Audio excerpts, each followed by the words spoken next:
Okay, and you see that a cut on my hand? I always wear gloves, summertime, wintertime, doing outside working with animals.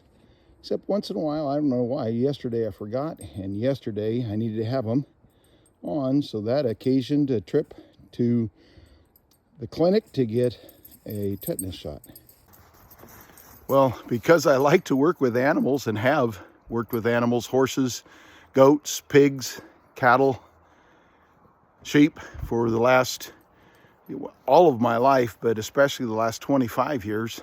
We've had animals that are on our property and in Spanaway and now here in Republic as well. I know better than to go without a tetanus shot, but I hate going to the doctor, and I despise shots, injections, despise them. So I got there to get that, but I thought, since I cut this on barbed wire, I was trying to take care of the cattle and feed them, and I'm going to do something a little bit different. I usually throw their hay into the trough and then put grain on top of that, feed on top of it. Well, what they've been doing lately, they like that feed, so they throw the hay out to get the feed, the grain that's gotten to the bottom of the trough.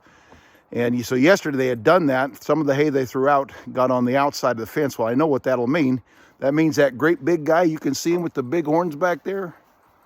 Yep, that's Clyde. What Clyde will do, he'll be trying to get his head in there to get through the fence so he can get that hay on the outside of the fence, and he'll get those horns caught in that fence, and he'll rip the fence up, and he'll hurt himself too, and we don't want that to happen. So I knew I needed to get that hay and put it inside the fence, get it a long ways away from the fence. And I reached in there, didn't have gloves on, should have had gloves on, didn't have gloves on. And when I pulled my hand back out, I ripped it across that barbed wire. And it's new barbed wire from last summer. We put it up last summer, but still it's right next to where the cattle feed and all of that. And so didn't want to risk tetanus.